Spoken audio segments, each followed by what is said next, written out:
Ժողովուրդ օրաթերթի տեղեկություններով իշխանական քաղաքացիական պայմանագիր խմբակցությունում նախօրեին շատ թեժ քննարկվել է հատկապես Ուժեղ Հայաստան խմբակցության պատգամավոր Դավիթ Ղազինյանի ազգային ժողովի տարածքային կառավարման և ենթակառուցվածքների հարցերի մշտական հանձնաժողովի նախագահի պաշտոնում ընտրելու հարցը։ Սկզբնական փուլում իշխանական պատգամավորների շրջանում Ղազինյանի թեկնածությանը դեմ դիրքորոշում չի եղել, սակայն վերջին օրերին իրավիճակը փոխվել է։ Թերթի տեղեկություններով իշխանական խմբակցությունում Ղազինյանի թեկնածության շուրջ քննարկումները հատկապես թեժացել են նրա և ազգային ժողովի փոխնախագահ Վահագն Ալեքսանյանի միջև տեղի ունեցած կոշտ խոսակցությունից հետո։ Քննարկումների ժամանակ անդրադարձ է եղել նաև Ղազինյանի վարքագծին և նրա դեմ ընթացող քրեական գործին։ Իշխանության ներսում քննարկվել է, որ Ղազինյանի հանձնաժողովի նախագահի պաշտոնում ընտրվելու դեպքում նրա քրեական գործի ընթացքը կարող է քաղաքական և կազմակերպչական խնդիրներ ստեղծել, այդ թվում այն դեպքում, եթե դատարանը նրա նկատմամբ կրկին ավելի խիստ խափանման միջոց կիրառելու հարց քննարկի։ Թերթի տեղեկություններով գլխավոր դատախազը հնարավոր է ազգային ժողով գա նրա հետևից։ Հենց այս հանգամանքն է իշխանական խմբակցության մի հատվածի համար դարձել Ղազինյանին հանձնաժողովի նախագահի պաշտոնում չընտրելու հիմնական փաստարկներից մեկը։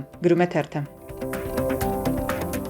Հրապարակ թերթի տեղեկություններով վերջերս սկանդալային դեպք է տեղի ունեցել Արագածոտնի մարզի դատարանում։ Դեպքն առնչվում է դատարանի կին դատավորներից մեկին, որը քննել է մի քաղաքացու Գուրգեն Մովսիսյանի վերաբերյալ քրեական գործը։ Վերջինիս մեղադրանք է առաջադրված 2022 թվականին Տիգրան Սարգսյանի և այլ անձանց նկատմամբ հրազեն կիրառելու, ինչպես նաև բնակարան ապօրինի մուտք գործելու, կրակելու և այլ արարքների համար։ Թերթի տեղեկություններով գործի քննության ընթացքում դատավորին խոշոր չափի կաշառք է առաջարկվել Գուրգեն Մովսիսյանի նկատմամբ արդարացման դատավճիռ կայացնելու համար։ Կաշառքը ըստ տեղեկությունների առաջարկել է մեղադրյալի հայրը Հարություն Մովսիսյանը։ Դատավորը գումարը չի վերցրել և այդ մասին հաղորդում է ներկայացրել իրավապահներին։ Դեպքի առթիվ նախաձեռնվել է քրեական վարույթ, որի շրջանակում Մովսիսյանին մեղադրանք է ներկայացվել դատավորին կաշառք առաջարկելու համար։ Նա կալանավորվել է։ Գրում է թերթը։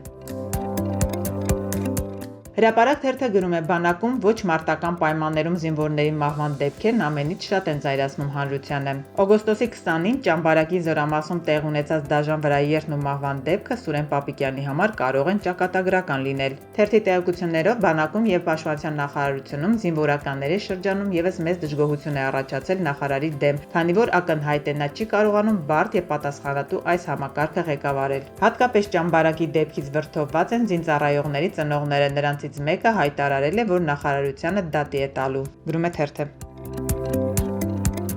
Ժողովուրդ օրաթերթի տեղեկություններով Ռուսաստանում Հայաստանի արտակարգ և լիազոր դեսպան Գուրգեն Արսենյանը չի շարունակի պաշտոնավարել Մոսկվայում։ Նիկոլ Փաշինյանը որոշել է հետ կանչել նրան։ Թերթի տեղեկություններով որոշումն անշրջելի է։ Թե ով կփոխարինի Արսենյանին դեռևս պարզ չէ։ Այս պահին նույնիսկ հստակ թեկնածու չկա։ Արսենյանի աշխատանքից Նիկոլ Փաշինյանը դժգոհ է, քանի որ հայ-ռուսական լարված հարաբերությունների կարգավորմանը չի կարողանում հասնել։ Գրում է թերթը։